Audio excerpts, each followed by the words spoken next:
Hello बच्चों, आपका H2 में स्वागत है। मैं आपका टीचर धीरज कुमार।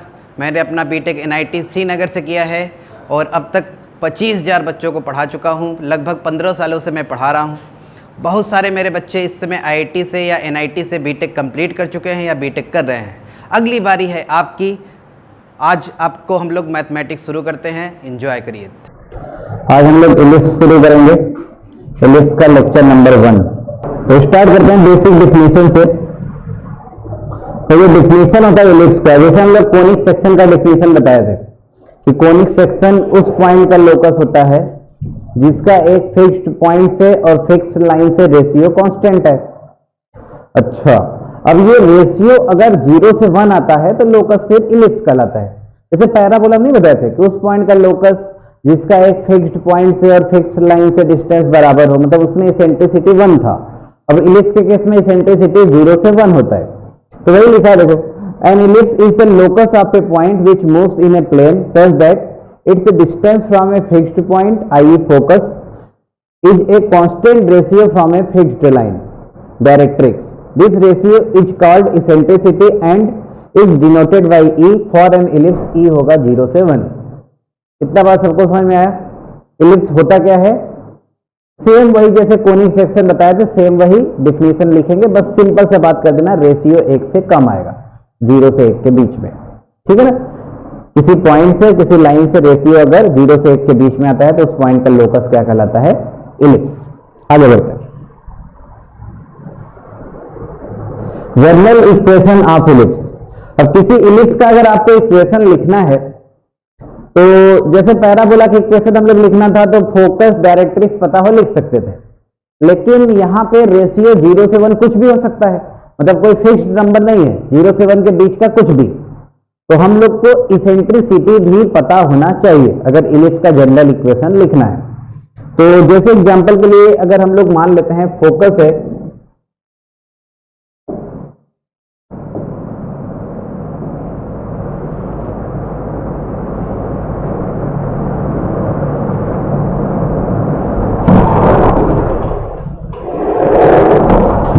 मान लो आपको फोकस दिया है जनरल कुछ अल्फा गामा बीटा, डायरेक्ट्रिक्स का भी कोई इक्वेशन दिया है जनरल टाइप का ही, ax plus by plus c जैसा, और आपसे कहे कि इसेंट्रिसिटी इस इलिप्स का कुछ है, जैसे 1/3 है, 1/4 है, मतलब e है। चलो e मानते ही, मतलब कुछ भी हो सकता है।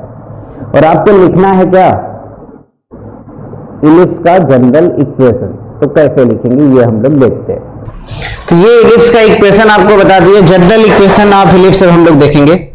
जनरल इक्वेशन ऑफ इलिप्स, अगर आपको मान लो फोकस दिया है alpha comma beta, focus is given alpha beta, directrix है ax plus by plus c, eccentricity E लिया है। इसेंट्रिसिटी कितना है? E।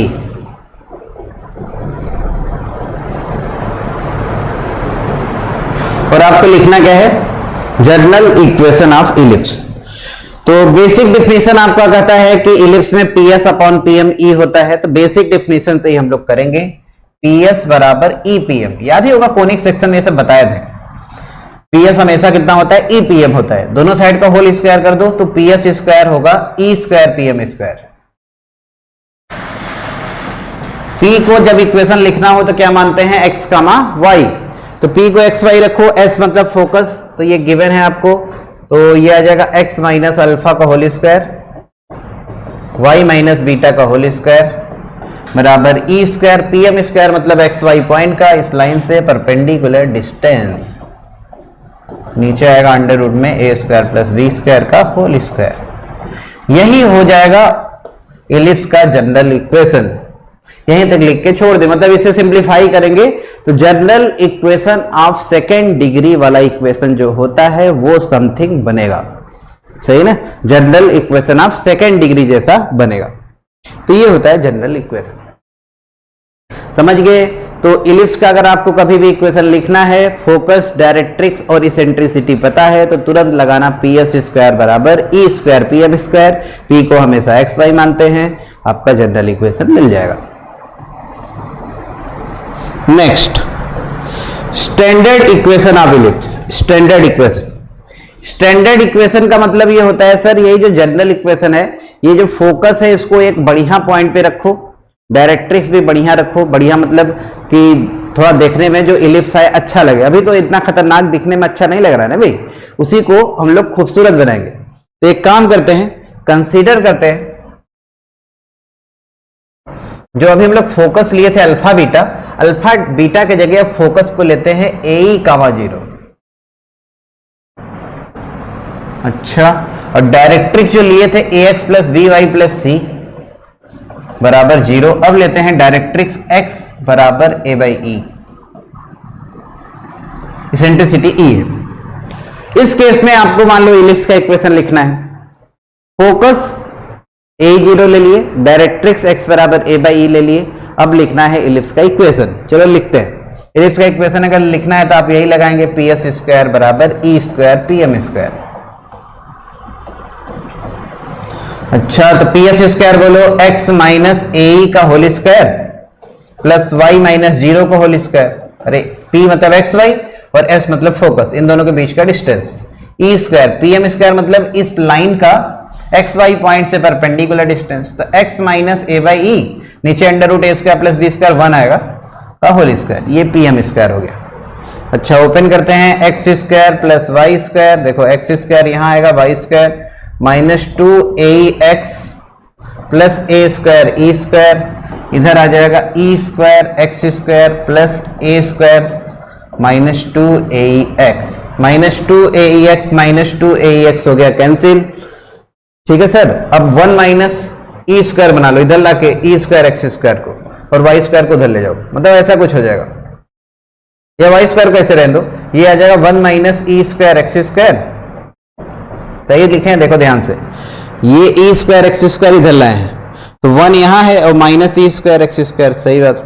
वाई स्क्वायर ऐसे रहने दो ये वाला, और ए स्क्वायर ई स्क्वायर को उधर ले जाओ तो a square 1 minus E square आ जाएगा, सही ना। ए स्क्वायर माइनस ए स्क्वायर ई स्क्वायर कितना, ए स्क्वायर 1 माइनस ई स्क्वायर। अब इस वाले टर्म से डिवाइड कर देते हैं, तो 1 minus E square x square upon A square 1 minus E square, Y square upon A square 1 minus E square equal to आ गया 1। सही ना सर, इस वाले नंबर से एलएचएस में डिवाइड, तो आरएचएस में कितना आएगा 1 के बराबर, ये हो गया कैंसिल। तो ये आ गया एक्स स्क्वायर अपॉन ए स्क्वायर, वाई स्क्वायर अपॉन, ये बताओ ये ऑलवेज एक पॉजिटिव नंबर है, ए square 1 minus E square always positive है। ए स्क्वायर देखो पॉजिटिव होता ही है, ई का वैल्यू 0 से 1 होता है, तो 1 में से अगर 0 से 1 का स्क्वायर घटाएंगे तो पॉजिटिव ही आएगा समथिंग। तो ये पॉजिटिव नंबर जो आ रहा है इसका एक नया नाम अपने से, ये थोड़ा लिखने में अच्छा रहेगा इसलिए बस इसका नाम बी स्क्वायर डाल दिए। अच्छा, जहां बी स्क्वायर की जगह क्या रखे हैं हम लोग, ए स्क्वायर 1 माइनस ई स्क्वायर। अच्छा, बी स्क्वायर इसका वैल्यू रखे ना, ए स्क्वायर 1 माइनस ई स्क्वायर, तो ये है बी स्क्वायर का वैल्यू। यहां से इसेंट्रिसिटी भी आप चाहें तो इलिप्स का बता सकते हैं। तो ई बताओ क्या आएगा, अंडर रूट में देखो ये B square by A square, उधर जाएगा 1 minus B square by A square, ये इसेंट्रिसिटी होता है।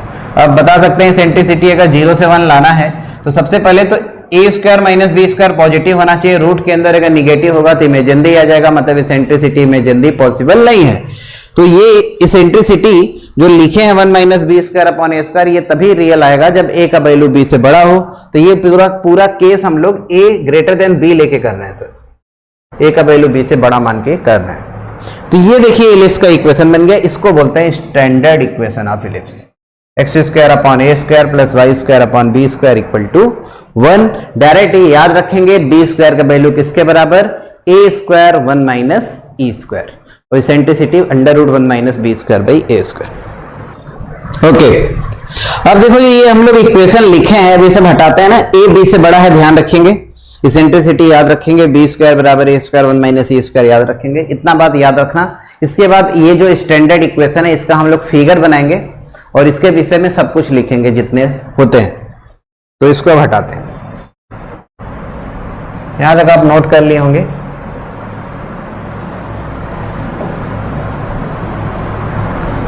ये हम लोग केस कर रहे हैं ए बी से बड़ा के लिए, याद ही होगा अभी देखे थे। इलिप्स का इक्वेशन है X square by A square Y square by B square equal to 1, जहां बी स्क्वायर का वैल्यू क्या है, ए स्क्वायर 1 माइनस सी स्क्वायर है। ठीक, इतना बात लिखने के बाद अब इसका हम लोग ग्राफ बनाते हैं। ये जो इलिप्स है इसका ग्राफ, ठीक सर। तो दिख ही रहा होगा एक्स में स्क्वायर है, वाई में भी स्क्वायर है। एक्स में स्क्वायर का मतलब ग्राफ वाई एक्सिस के अबाउट मिरर इमेज, और वाई में स्क्वायर मतलब ग्राफ एक्स एक्सिस के अबाउट मिरर इमेज। तो दोनों एक्सिस के अबाउट ग्राफ मिरर इमेज बनेगा, मतलब जैसा एक्स एक्सिस के ऊपर वैसा एक्स एक्सिस के नीचे, जैसा वाई एक्सिस के राइट साइड ऐसा वाई एक्सिस के लेफ्ट साइड। ठीक, अच्छा एक्स एक्सिस को कहां कट करेगा, वाई को 0 रखो, देखो एक्स स्क्वायर ए स्क्वायर आ रहा है, मतलब एक्स का वैल्यू प्लस माइनस ए, और वाई एक्सिस को कहां कट करेगा, एक्स को 0 रखो, 0 प्लस माइनस बी पे। तो इलिप्स कुछ इस तरह का होगा फिगर इसका, मान लेते हैं सर कुछ इस तरह का है, सही।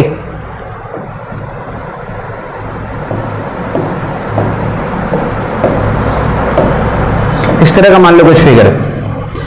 सबसे पहले हम लोग बनाएंगे फोकस। फोकस क्या होता है, अभी लिखे थे ये इलिप्स का फोकस क्या था, कंसीडर जो किए थे A0 और डायरेक्ट्रिक्स x बराबर a बाई। एक बात और सुन लो, इलिप्स में 2 फोकस और 2 डायरेक्ट्रिक्स होता है। कोई कहे सर इसको कैसे पता चला आपको कि 2 फोकस होगा, जादू हो गया? जादू नहीं हो गया, जो हम लोग कंसीडर किए थे A0 फोकस को और डायरेक्ट्रिक्स को x बराबर a बाई, अगर हम लोग फोकस को माइनस A0 लें और डायरेक्ट्रिक्स x बराबर माइनस a बाई e ले, सब कुछ सेम वही काम करो, मतलब पी एस स्क्वायर बराबर E square P M square लगा के इक्वेशन लिखेंगे, सेम का सेम आता है। तो ये देखा गया कि यार कि ये फोकस के लिए और इस वाले डायरेक्ट्रिक्स के लिए भी इलिप्स सेम आया, दूसरे फोकस और दूसरे डायरेक्ट्रिक्स के लिए भी इलिप्स सेम आया। इसका मतलब फिर ये बोला गया कि इलिप्स में 2 फोकस और 2 डायरेक्ट्रिक्स होता है। तो लेकिन एक बात ध्यान रखिएगा, जब A0 फोकस लेंगे तो उसके रेस्पेक्ट में डायरेक्ट्रिक्स x बराबर a बाई ई ही रखना है, और माइनस A0 अगर फोकस लेंगे तो उसके रेस्पेक्ट में डायरेक्ट्रिक्स x बराबर माइनस a बाई ई लेना है। यानी कि उल्टा मत कर देना कि A0 वाला डायरेक्ट्रिक्स x बराबर माइनस a बाई ई ले लो, तब हो जाएगा गड़बड़।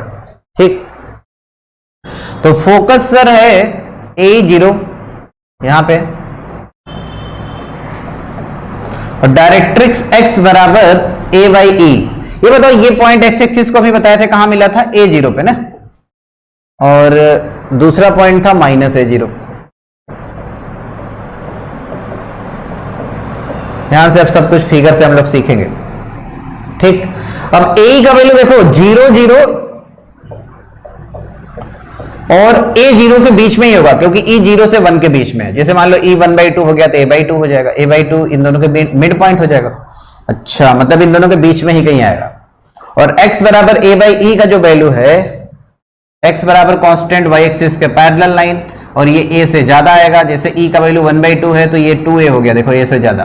अच्छा, मतलब A0 के राइट साइड में डायरेक्ट्रिक्स लाई करेगा, और दूसरा डायरेक्ट्रिक्स इधर कहीं होगा, x बराबर माइनस a बाई। तो पहले हम लोग दोनों फोकस ड्रॉ कर दिए, दोनों डायरेक्ट्रिक्स, और इसके बाद फिर फिगर से ही क्लियर आपको हो गया होगा वर्टिसेस क्या है। वर्टिसेस का मतलब क्या बताए थे, एक्सिस जहां पे कोनिक को कट करे, एक्सिस जहां पे कोनिक को कट करे। अच्छा, तो एक्सिस क्या होता था, ऐसा लाइन जो फोकस से जाए डायरेक्ट्रिक्स के परपेंडिकुलर हो। तो ध्यान से देखिए, तो ये लाइन एक्स एक्सिस जो है फोकस से जा रहा है, डायरेक्ट्रिक्स के परपेंडिकुलर है। तो ये अगर आपसे कोई पूछे कि इसका एक्सिस क्या होगा तो क्या कहेंगे, एक्स एक्सिस। एक्स एक्सिस मतलब y बराबर 0। और डायरेक्ट्रिक्स कोनिक को कहां कट किया, एक्सिस कोनिक को कहां कट किया, A0 और माइनस A0 पे।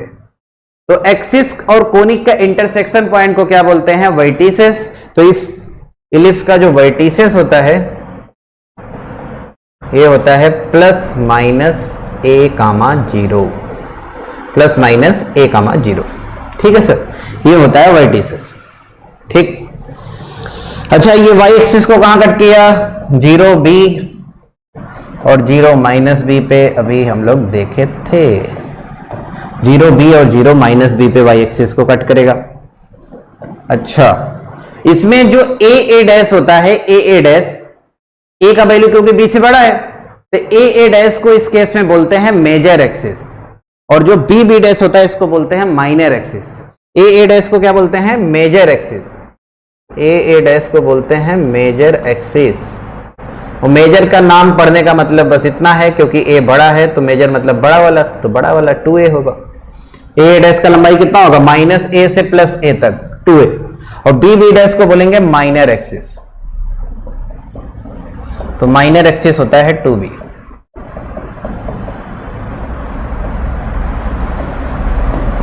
ठीक है सर, मेजर एक्सिस और माइनर एक्सिस क्यों बड़ा है? क्योंकि ए डैश बड़ा है तो मेजर, बी डैश छोटा है तो वो माइनर। ठीक है सर। अच्छा, मेजर एक्सिस और माइनर एक्सिस के इंटरसेक्शन पॉइंट को क्या बोलते हैं? सेंटर। तो मेजर एक्सिस और माइनर एक्सिस कहां पे इंटरसेक्ट किया? ओरिजिन पे, तो सेंटर इस केस में होता है 0 0। Intersection point of major axis and minor axis और कॉल्ड सेंटर। या ऐसा भी बोल सकते हैं लोग इसका डेफिनेशन कि दोनों फोकस जो है उसके मिड पॉइंट को सेंटर बोलते हैं। तो A0 और माइनस A0 जो दूसरा फोकस है यहां कहीं है, माइनस A0, ये है दूसरा लेटस रेक्टम। तो A0 और माइनस A0 इसके मिड पॉइंट को क्या बोलेंगे? सेंटर। A0 और माइनस A0 इन दोनों का मिड पॉइंट क्या होगा? ओरिजिन। अच्छा, तो क्या क्या अभी देख लिए हम लोग? सेंटर क्या होता है देख लिए, मेजर एक्सिस क्या होता है, माइनर एक्सिस क्या होता है, फोकस क्या होता है, डायरेक्ट्रिक्स क्या होता है, वर्टिसेस क्या होता है, एक्सिस क्या होता है। अब बात करते हैं लेटस रेक्टम क्या होगा। लेटस रेक्टम का मतलब ऐसा लाइन जो फोकस से जाए और एक्सिस के परपेंडिकुलर हो। अच्छा, मतलब ये जो एल डैश है ये होगा लेटस रेक्टम। दूसरा latus rectum L double dash, L triple dash. तो लेटस रेक्टम का इक्वेशन की बात करेंगे तो वाई एक्सिस के पैरेलल लाइन है, ए 0 से जा रहा है तो इक्वेशन x बराबर a। दूसरा लेटस रेक्टम का इक्वेशन होगा x बराबर माइनस a। ये वाला अगर आप एंड निकालेंगे तो इस पॉइंट का x कोऑर्डिनेट तो a ही रहेगा। y कोऑर्डिनेट अगर देखना है तो x के जगह a ही रख के y निकाल लेते हैं। तो देखो आएगा a square e square upon a square y square upon b square equal to 1। अरे इस लाइन पे x तो हमेशा a ही रहेगा, तो अगर इसका कोऑर्डिनेट लिखना है तो x कोऑर्डिनेट कितना रहेगा? a। अब y कोऑर्डिनेट हमें लिखना है तो x के जगह a ही रख के y देख रहे हैं कितना आ रहा है, तो यहां से आएगा y square by B square बराबर 1 माइनस ई स्क्वायर। यहां से देखो 1 minus E square b square by A square होगा, तो y स्क्वायर आ गया कितना? b की पावर 4 अपॉन ए स्क्वायर, मतलब y का वैल्यू आ जाएगा plus minus B square by a. अच्छा, plus minus B square by a, मतलब ये वाला एंड होगा a comma b square by a, और नीचे वाला एंड हो जाएगा a comma minus B square by a. अब सेम उसी तरह बता सकते हैं, ये वाला एंड होगा minus a comma b square by a, और नीचे वाला एंड होगा minus a minus B square upon a. ठीक। अगला पॉइंट एल एल आर का मतलब बताए थे length of latus rectum. Length of latus rectum तो देख सकते हैं आप, इसका लंबाई कितना होगा एल डैश का? ये हो जाएगा माइनस बी स्क्वायर बाई ए से लेके बी स्क्वायर बाई ए तक, मतलब 2b स्क्वायर बाई ए। ये होता है length of latus rectum 2b square by a. चलो नेक्स्ट पॉइंट हम लोग देखेंगे फोकल डिस्टेंस। फोकल डिस्टेंस क्या होता था? फोकल डिस्टेंस बोलते हैं कर्व के ऊपर पॉइंट का फोकस से डिस्टेंस। अच्छा, तो एक पॉइंट लो x कामा y, कहां पे? इलिप्स के ऊपर, कहीं भी ले सकते हैं, यहां यहां कहीं भी जहां आपको अच्छा लगे। तो इसको हटा देते हैं यार सब, तब फिर फोकल डिस्टेंस अलग से आपको बताते हैं, पूरा आगे हटाते हैं, ऐसे उतना अच्छा दिखेगा नहीं।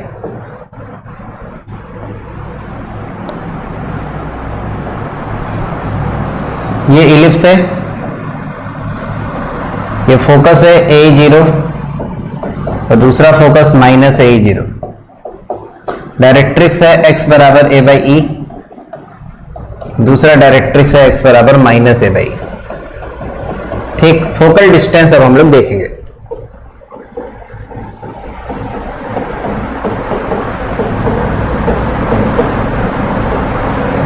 इलिप्स के ऊपर किसी भी पॉइंट का फोकस से जो डिस्टेंस आएगा यही बोलता है फोकल डिस्टेंस बोलते हैं इसे, सही ना। इलिप्स के ऊपर किसी भी पॉइंट का फोकस से जो डिस्टेंस होगा इसी को बोलेंगे फोकल डिस्टेंस। अच्छा, तो मान लो कि कोई पॉइंट है यहां पे x, y, इसका फोकस से डिस्टेंस PS हमें निकालना है सर। अच्छा ध्यान से देखिए, यहां से अगर परपेंडिकुलर डालेंगे तो ये x होगा, ये y होगा, क्लियर। और यहां से डायरेक्ट्रिक्स पे परपेंडिकुलर डालो, मान लो ये PM है। अच्छा यहां से अगर y एक्सिस पे परपेंडिकुलर ड्रॉप करेंगे तो देखो अगर ये x है तो ये भी कितना होगा, x होगा। तो फोकल डिस्टेंस PS हमें निकालना है। तो ये डिफिनेशन क्या कहता है कि PS होता है EPM के बराबर। अच्छा तो PS कितना हो जाएगा, EPM। PM ध्यान से देखिए कितना है, PM मतलब इस पॉइंट का इस लाइन से परपेंडिकुलर डिस्टेंस। तो सर बताइए पहले, यहां अगर x बराबर a बाई ई है मतलब यहां से y एक्सिस का डिस्टेंस a बाई ई रहा होगा। अच्छा ये a बाई ई है और ये कितना है, x है, तो a बाई ई में से x घटाएंगे PM आ जाएगा। अच्छा PM हो जाएगा a by E minus x. तो PS फोकल डिस्टेंस का वैल्यू आपको मिल गया कितना, ये आ गया a माइनस ई एक्स के बराबर। अच्छा इसी P पॉइंट का अगर दूसरे फोकस PS डैश अगर निकालना चाहेंगे, दूसरे फोकस से डिस्टेंस PS डैश, तो PS डैश जब भी दूसरा फोकस यूज करेंगे तो वो दूसरे डायरेक्ट्रिक्स पे परपेंडिकुलर डालेंगे। PS डैश किसके बराबर होगा, PS डैश बराबर होगा किसके, PM डैश के, EPM डैश के। तो PS डैश आ जाएगा EPM डैश। PM डैश ध्यान से देखिए, यहां से यहां तक कितना है, a बाई ई और ये है x, मतलब a by E plus x. तो PS डैश होता है a प्लस ई एक्स। दोनों को अगर जोड़ेंगे ध्यान से देखिए तो EX कैंसिल आ जाएगा। PS प्लस PS डैश का वैल्यू आ गया कितना, 2a के बराबर। PS प्लस PS डैश कितना, देखो EX cancel, a plus a कितना, 2a। तो ये बन गया इलिप्स का एक नया डिफिनीशन, बहुत ही इंपॉर्टेंट। क्या होता है डिफिनीशन, इलिप्स उस पॉइंट के लोकस को बोलते हैं जिसका दो फिक्स्ड पॉइंट से डिस्टेंस का सम क्या आए, कांस्टेंट। सही है ना सर। यहां फिक्स्ड पॉइंट किसे बोल रहे हैं, फोकस को, S और S डैश। देखो यही बन रहा है, P क्या है, मूविंग पॉइंट, उसका दो फिक्स्ड पॉइंट S और S डैश से डिस्टेंस का सम क्या आया, कांस्टेंट। तो लोकस क्या कहलाता है, P पॉइंट का इलिप्स। और ये कांस्टेंट ही किसके बराबर होता है, मेजर एक्सिस के बराबर। मेजर एक्सिस का लंबाई याद करो 2a आया था, तो ये कांस्टेंट किसके बराबर होता है, मेजर एक्सिस के बराबर होता है। तो ये बन गया इलिप्स का बहुत ही इंपॉर्टेंट डिफिनीशन, यहां तक आप नोट करें, बहुत इंपॉर्टेंट भाई।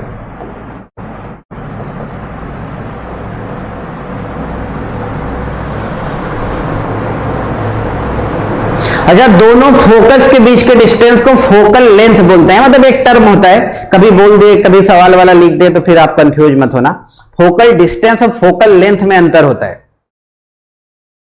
फोकल डिस्टेंस को फोकल रेडियस भी बोल सकते हैं, लेकिन फोकल लेंथ अलग बात है।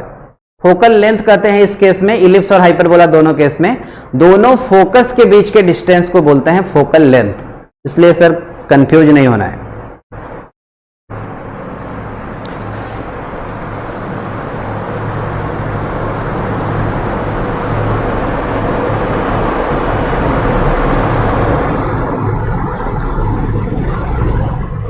अच्छा एक बार जेई वाले सवाल पूछे थे ऐसा कि एक मतलब दो खूटा है या दो मतलब फिक्स्ड पॉइंट है, खूटा मतलब वही होता है फिक्स, दोनों खूटा को फिक्स कर दिया जमीन में, ठीक।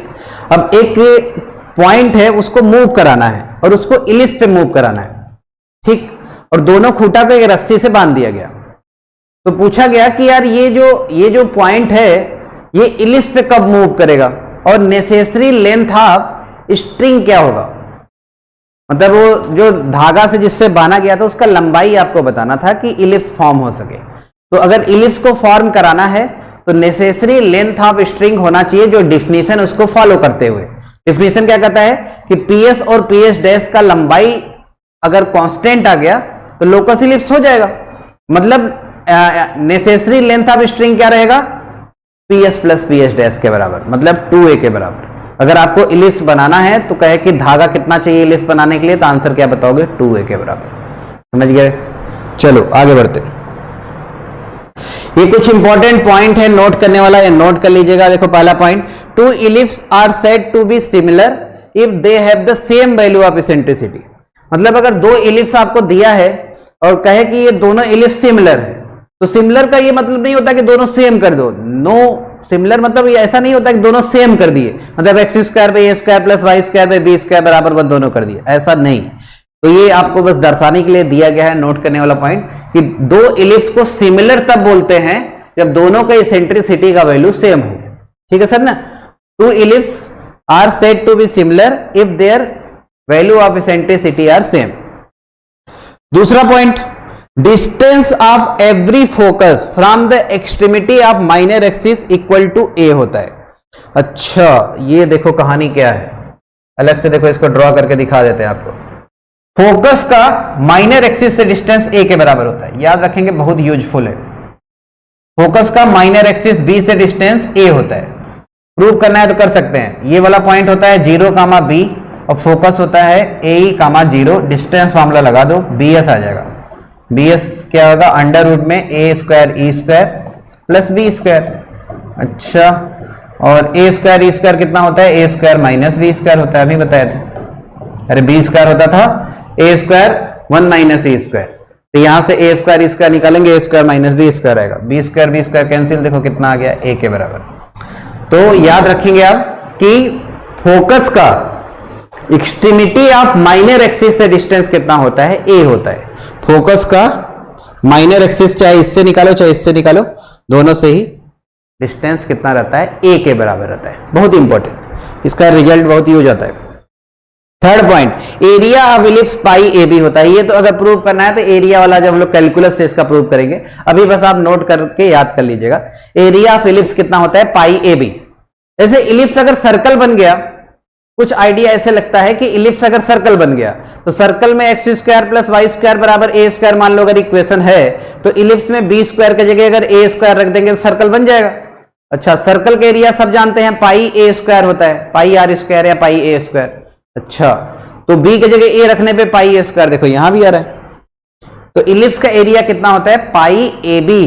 पाई ए बी, ए और बी समझ रहे हो आप क्या है? अच्छा, major and minor axis together are called principal axis. मतलब अगर कहीं अगर प्रिंसिपल एक्सिस लिख दे, मतलब मेजर एक्सिस और माइनर एक्सिस दोनों को मिला के बोल रहा है। ये बस दर्शाया गया है आपको कि ऐसा भी कुछ होता है, मतलब कंफ्यूज होने की जरूरत नहीं है, बस इतना। प्रिंसिपल एक्सिस क्या होता है? मेजर एक्सिस और माइनर एक्सिस को एक साथ अगर बोलते हैं तो प्रिंसिपल एक्सिस बोलते हैं। ये बेसिक बातें हैं, नोट कर लीजिए आप।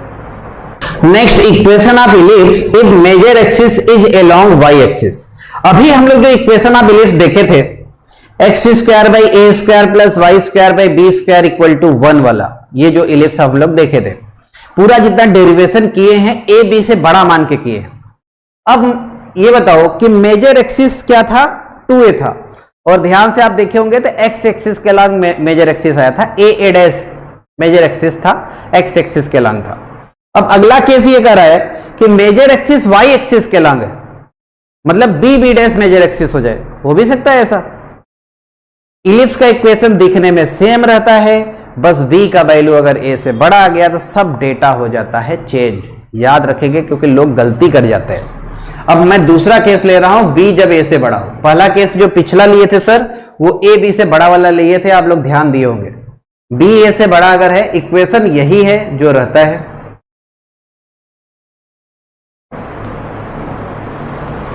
अब इसमें इसेंट्रिसिटी अगर देखेंगे तो उल्टा हो जाता है, 1 माइनस बी ए से बड़ा है ना, तो a square by B square हो जाता है। ध्यान दीजिएगा, जब बी ए से बड़ा है तो इसेंट्रिसिटी के फॉर्मूला में उल्टा हो जाएगा। यहां B square by A square पिछले बार था, अब A square by B square हो जाता है। अच्छा, तो अगर सब कुछ आपको इस वाले इलिप्स का लिखना है तो पहले फिगर ड्रॉ करते हैं हम लोग। फिगर इस इलिप्स का वाई एक्सिस के अलॉन्ग मेजर एक्सिस है, मतलब कुछ ऐसा बनेगा।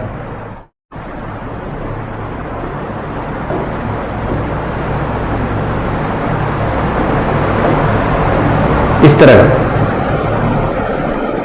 मेजर एक्सिस देखो वाई एक्सिस के अलॉन्ग है। ये ए है, कोऑर्डिनेट वही रहेगा a0, ए डैश का कोऑर्डिनेट भी वही रहेगा माइनस a0, इसका कोऑर्डिनेट 0b, इसका कोऑर्डिनेट 0, माइनस बी को आगे बढ़ा सकते हैं। फोकस इसका अगर देखेंगे तो पहले था ए 0 था, अब होगा 0 बीई। चलो यहां सब कुछ लिख देते हैं। फोकस होगा 0 बी, इसके रिस्पेक्ट में जो डायरेक्ट्रिक्स होगा, अब डायरेक्ट्रिक्स एक्स एक्सिस के पैरेलल आएगा, दूसरा डायरेक्ट्रिक्स भी एक्स एक्सिस के पैरेलल, तो y बराबर कांस्टेंट b बाई, नीचे वाले में y बराबर माइनस बी बाई होता है।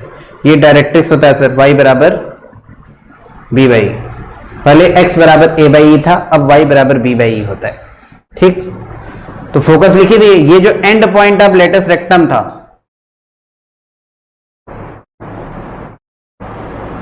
End point of latus rectum पिछले बार क्या था, a comma b square by a, सही था सर। अच्छा, तो y तो b रहना है, ये वाला कोऑर्डिनेट होता है ए square by B comma b, थोड़ा थोड़ा बदलता है, थोड़ा ध्यान देंगे तो कर लेंगे, minus A square by B comma B. ये वाला एंड देखेंगे तो होगा, देखो ये क्वाड्रेंट से साइन लगा सकते हो, प्लस माइनस, तो ये हो जाएगा a square by b minus b minus A square by b minus B.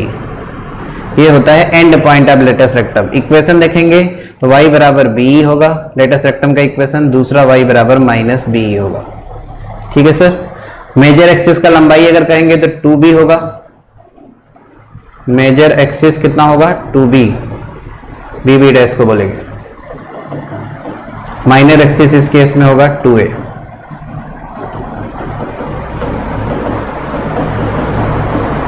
ठीक, और तो सब हो ही गया। सेंटर इसका भी 0 0 ही होता है, सेंटर इसका भी कितना होता है 0 0 होता है। ठीक है sir. LLR length of latus rectum का बात करेंगे तो पहले 2b स्क्वायर बाई ए था, अब 2a स्क्वायर बाई बी होगा। लेटस रेक्टम का लंबाई कितना होता है 2a square by B. Focal distance,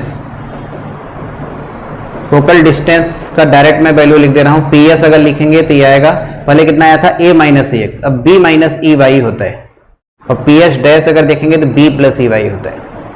दोनों को जोड़ेंगे तो अभी भी मेजर एक्सिस के बराबर ही रहता है, PS प्लस PS डैश अब कितना आएगा 2b आएगा। पहले 2 आया था क्योंकि मेजर एक्सिस 2a था, अब मेजर एक्सिस 2b है तो अब 2b आएगा। तो ये सब कहानी इस वाले एलिप्स के विषय में है, जब b का वैल्यू a से बड़ा। लोग गलती क्या करते हैं मैं बताऊं, इक्वेशन देखो एकदम सेम है, इक्वेशन एकदम सेम जो पिछले बार था। जैसे यहां 16 लिखा हो, यहां 12 लिखा हो, तो इसका मतलब यहां 16 लिखा है, यहां 12 लिखा है, मतलब ए बी से बड़ा वाला केस है, तो पिछला वाला केस हो गया। और यहीं अगर उल्टा कर दे, यहां 12 लिखे यहां 16 लिख दे, तो सब कुछ अब फार्मूला बदल जाएगा। ध्यान से यही करना होता है सर। अच्छा, कभी कभी होता क्या है, सवाल वाला कुछ लिखता नहीं है। देखो स्टैंडर्ड क्या माना जाता है कि कभी अगर कुछ न लिखा हो, मतलब ए बी से बड़ा है कि बी ए से बड़ा है, कभी मतलब जनरल टाइप का इक्वेशन दे दे, मतलब इसी टाइप का कुछ लिखा ना हो, मतलब ए बी लिखा हो और कुछ बताया ना कि ए बी से बड़ा है बी ए से बड़ा है, तो फिर आप अपने से इन जनरल ए बी से बड़ा, फिर दोनों केस लेके करेंगे, ए बी से बड़ा बी ए से बड़ा। ऐसा सवाल मल्टीपल चॉइस में आता है, मतलब कुछ दिया नहीं है तो दोनों केस फिर पॉसिबल है, तो दोनों आंसर भी पॉसिबल होगा। जैसे फोकस का 2 आंसर पॉसिबल होगा, 2 का मतलब 4 आंसर हो जाएगा, नहीं 2 तो पिछले वाले का और 2 इस वाले का, मतलब अलग अलग डिफरेंट देखेंगे तो 2 होगा। ठीक है ना, समझ रहे हो सब लोग। चलो आगे बढ़ते हैं। नेक्स्ट देखो, एक पॉइंट होता है auxiliary circle and eccentric angle. ये भी इंपॉर्टेंट है, बार बार यूज जाता है, तो इसको समझ लेते हैं होता क्या है। जैसे मान लो ए बी से बड़ा वाला ही केस लेके करें, कोई भी लेकर सकते हो दोनों में से, चलो यही वाला लेते हैं क्योंकि ज्यादा यही आता है। ये इलिप्स, इसका ऑक्सिलरी सर्कल देखना है आपको, तो देखो कुछ है नहीं, बहुत ही आसान, एक डिफिनीशन होता है और कुछ नहीं होता। सुनो डिफिनीशन क्या कहता है। इलिप्स के सेंटर को सेंटर मान के, इलिप्स के सेंटर को सेंटर मान के, और इलिप्स के मेजर एक्सिस को डायमीटर मान के, इलिप्स के सेंटर को सेंटर मान के और इलिप्स के मेजर एक्सिस को डायमीटर मान के जो सर्कल बनाते हैं, उस सर्कल को ऑक्सिलरी सर्कल कहते हैं। सही ना, क्या कहें, इलिप्स के सेंटर को सेंटर मान के और इलिप्स के मेजर एक्सिस को डायमीटर मान के जो सर्कल बनाते हैं उसको बोलते हैं ऑक्सिलरी सर्कल। अच्छा, मतलब सर आप कहना ये चाहते हैं कि इलिप्स का सेंटर ओरिजिन था, सर्कल का सेंटर ओरिजिन मान ले। हाँ सर, यही कहना चाह रहे हैं। अच्छा, आप कहना ये चाह रहे हैं कि इलिप्स का मेजर एक्सिस 2a, वो डायमीटर मतलब 2r बराबर 2 है, तो रेडियस a। हाँ, रेडियस a मतलब सेंटर 0 0 रेडियस a वाला जो सर्कल होता है इसी को ऑक्सिलरी सर्कल कहते हैं। हाँ, इसी को ऑक्सिलरी सर्कल कहते हैं। Equation X square plus Y square बराबर ए स्क्वायर। तो इस इलिप्स के ऑक्सिलरी सर्कल का इक्वेशन होता है, इस इलिप्स के ऑक्सिलरी सर्कल का इक्वेशन होता है X square plus Y square बराबर ए स्क्वायर।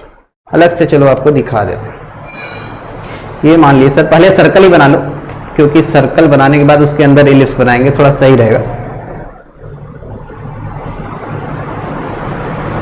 ये देखिए सर, ये जो सर्कल है इसी को बोलते हैं ऑक्सिलरी सर्कल।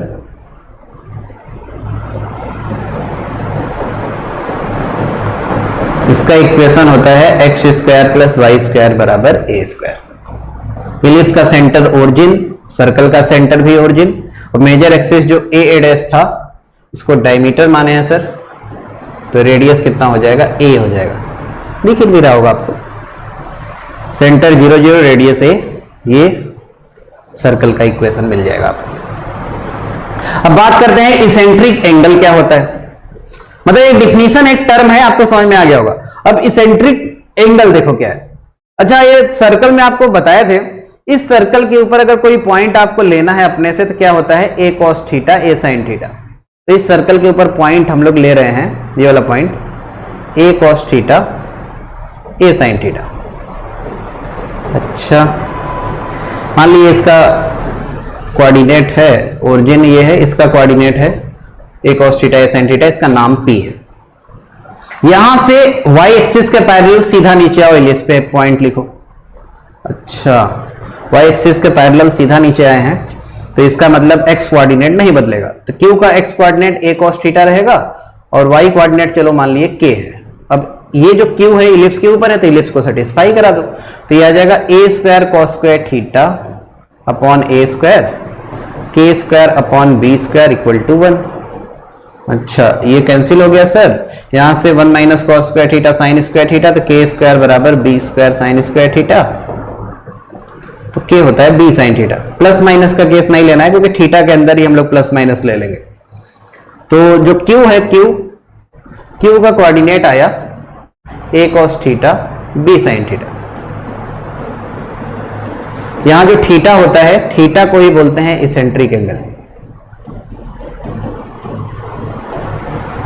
और थीटा का जो वैल्यू होता है 0 से 2 पाई तक होता है। ठीक, तो इसेंट्रिक एंगल का मतलब समझे, इलिप्स का जो पैरामेट्रिक कोऑर्डिनेट होता है, इलिप्स का पैरामेट्रिक कोऑर्डिनेट क्या होता है, a cos theta x coordinate और y coordinate b sin theta. इसी पैरामेट्रिक कोऑर्डिनेट में जो थीटा होता है इसी को बोलते हैं इसेंट्रिक एंगल। इसमें थीटा को क्या बोलते हैं, इसेंट्रिक एंगल। अगर आपको इलिप्स के ऊपर अपने से कोई एक वेरिएबल में पॉइंट लेना हो, तो क्या ये जूम करोगे, a cos theta b sin theta. Clear to all. Auxiliary circle तो बहुत ही आसान है, डिफिनेशन है, समझ गए होगे, और इसेंट्रिक एंगल थीटा क्या है ये भी समझ गए होगे। अच्छा, ये जो P और Q है, P और Q ये एक दूसरे का करेस्पॉन्डिंग पॉइंट कहलाता है। P and Q are corresponding point of each other. P और Q क्या है, एक दूसरे का करेस्पॉन्डिंग पॉइंट है, बस सिंपल सा बात। जैसे अगर कोई कहे सर अच्छा मान लीजिए कि P यहां रहता तब करेस्पॉन्डिंग पॉइंट यहां आता, जैसे P यहां रहता तब करेस्पॉन्डिंग पॉइंट यहां आता, P यहां रहता तब करेस्पॉन्डिंग पॉइंट यहां आता। सिंपल नहीं, तो करेस्पॉन्डिंग पॉइंट निकालना है तो सीधा ऊपर या नीचे चलो सर्कल के पॉइंट से इलिप्स पे, तो जो आता है उसी को बोलते हैं करेस्पॉन्डिंग पॉइंट।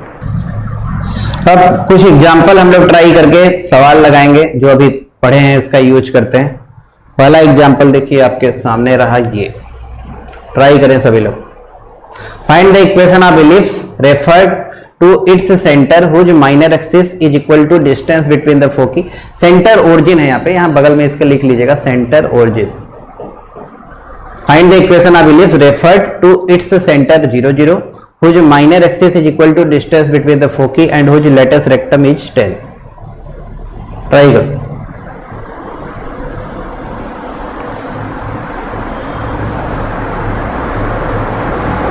मतलब ये स्टैंडर्ड इलिप्स वाला ही मान के करना है, वो जो बगल में सेंटर 0 0 लिखे हैं ना, वो लिखने का मतलब इतना है कि इलिप्स इसमें स्टैंडर्ड वाला लेना है ना सर। अगर वो नहीं रहेगा तो कैसे फिर कहेंगे कि स्टैंडर्ड है, इसीलिए सेंटर हमें अपने से क्या सवाल में देना चाहिए था 0 0। अब कोई कहे सर इसमें तो लिखा ही नहीं है कि मान लीजिए ओरिजिन सेंटर तो आप बोल दिए, ये कहां लिखा है कौन इलिप्स होगा, एक्स एक्सिस के अलॉन्ग होगा कि वाई एक्सिस के अलॉन्ग होगा, नहीं लिखा है। तो इसमें दोनों केस लेके कर सकते हैं, मतलब ऐसा सवाल मल्टीपल चॉइस में इसमें 2 आंसर पॉसिबल होगा, कर लेंगे आप, इसलिए बहुत ज्यादा टाइम वेस्ट मत करो। ए बी से बड़ा मान के करो, मतलब अगर एक निकाल लो कोई दूसरा निकाल ही लेंगे, ए बी से बड़ा मान के करो। तो दिया क्या क्या है देखो, माइनर एक्सिस क्या होता है 2b, minor axis is equal to distance between foci, तो 2b किसके बराबर है, फोकी के बीच का डिस्टेंस मतलब 2ae के बराबर, तो b दिया है सवाल वाला ae।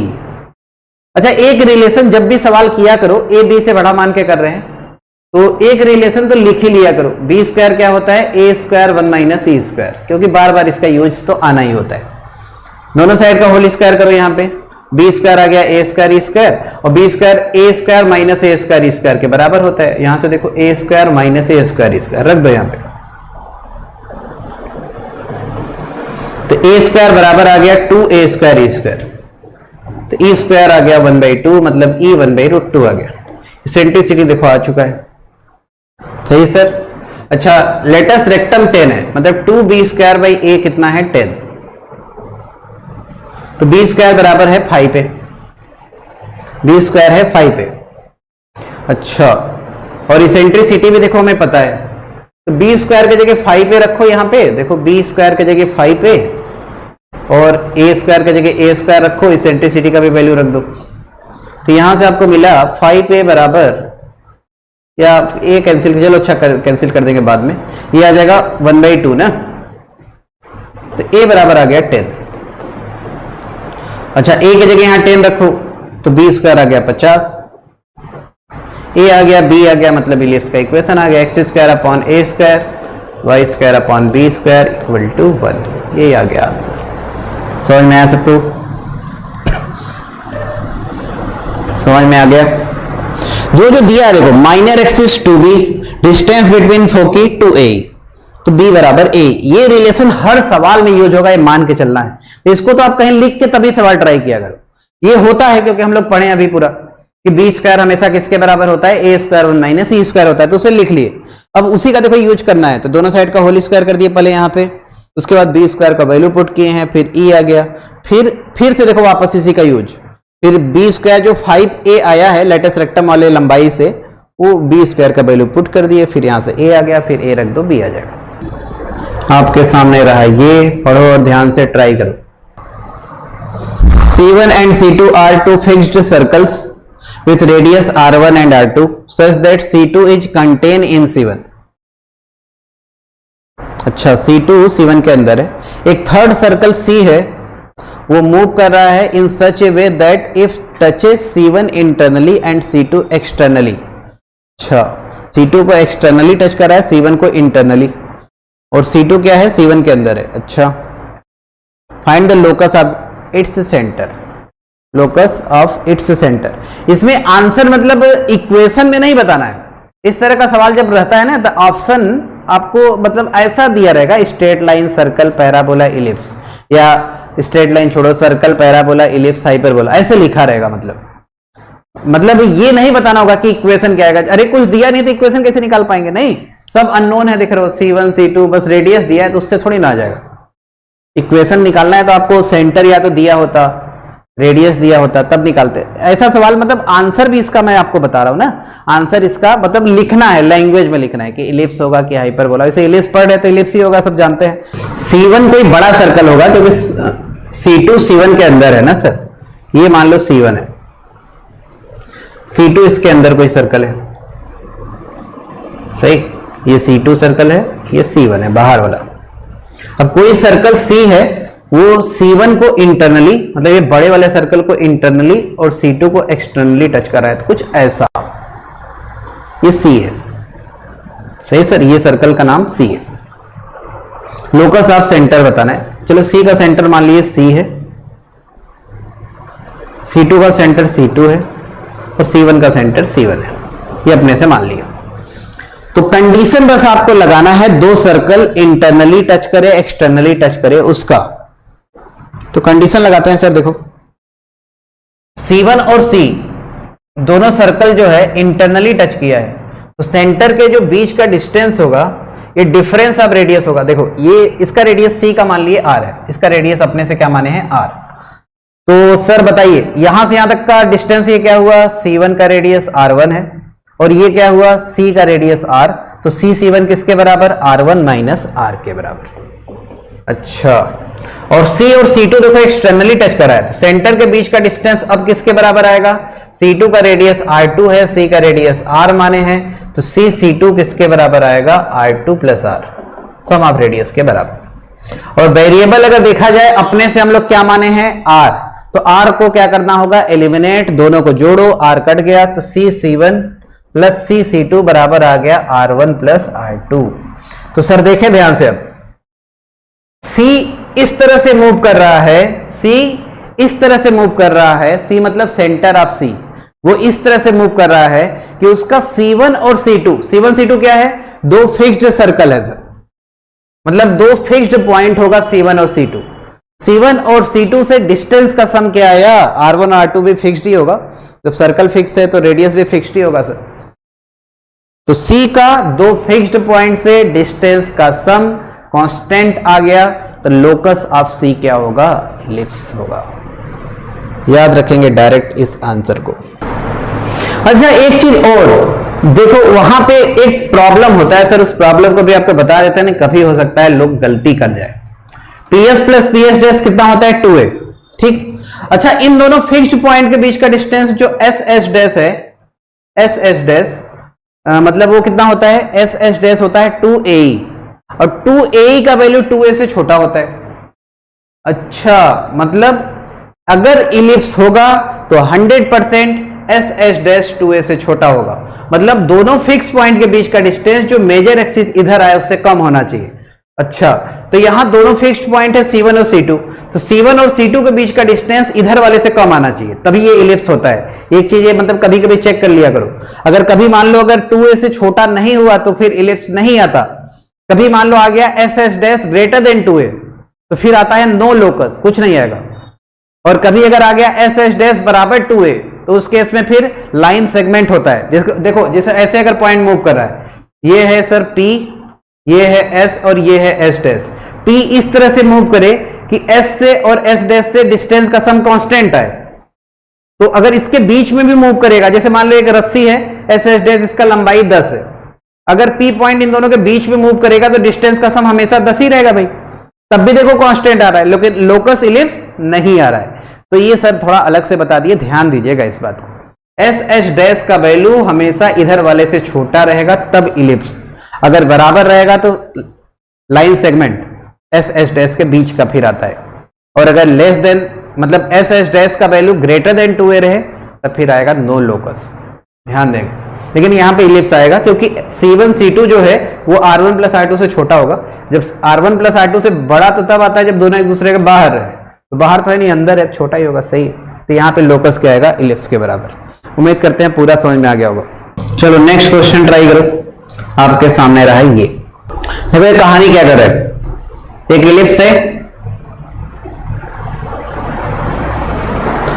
Angle between line joining foci of an ellipse, foci मतलब यही दोनों फोकस को एक साथ मिला के फोकी बोलते हैं।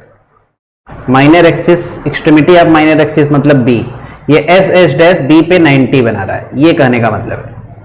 अच्छा मतलब ये 90 है, हाँ। ये कितना होता है, A होता है, अभी आपको कहानी बताए थे, ये भी A होता है। अच्छा ये तो 90 होता ही है सर, ये कितना होता है AE, ये कितना होता है AE, तो आइसोसेलेस ट्रायंगल फॉर्म हो गया, तो ये 45 डिग्री। इस ट्रायंगल में अगर आप लिखें cos 45, सेंट्रिसिटी देखो तुरंत आ गया। cos 45 क्या होता है, बेस अपॉन हाइपोटेनस, बेस है AE, हाइपोटेनस A, तो सर यहां से आपको मिल जाएगा इसेंट्रिसिटी बराबर 1/√2। देखो अगर ये आपको याद है, जो अभी आपको नोट करने वाले पॉइंट नहीं लिखवाए थे, फोकस का माइनर एक्सिस के एक्सट्रीमिटी से डिस्टेंस A होता है, देखो तुरंत हो गया सवाल खत्म। क्या पूछा था, इसेंट्रिसिटी आ गया। Also find the equation of ellipse if major axis 2√2 है, मेजर एक्सिस मतलब 2a 2√2 दिया है, तो a आ गया कितना √2, सही ना सर। अच्छा बी स्क्वायर क्या होता है, बी स्क्वायर होता है a square 1 minus e square, चलो बी स्क्वायर भी निकाल लिए हम लोग, a स्क्वायर आ गया 2 1 माइनस e स्क्वायर 1/2 मतलब सर आ गया कितना 1, तो a स्क्वायर आ गया 2 b स्क्वायर आ गया 1, तो इलिप्स का equation x square by a square plus y square by b square equal to 1, ये सर हो गया आपका आंसर। समझ में आया, बहुत ही आसान। बस इसमें आपको जो रिजल्ट बताया वो मान लो किसी को सर कहा कि हमें रिजल्ट नहीं आते तब कैसे करें, थोड़ा एक लाइन बस आपका मेहनत बढ़ जाएगा, वो कोई बड़ी बात नहीं। ये कितना होता है, b होता है, tan 45 डिग्री लिखो, b बाई स्क्वायर का वैल्यू निकल ही गया है, नहीं पिछले साल मेंस में आया था सेम का सेम क्वेश्चन, बस एरिया पूछ लिया था। समझ गए सर। एक क्वेश्चन और ट्राई करें, आपके सामने रहा ये लास्ट क्वेश्चन आज के लेक्चर का।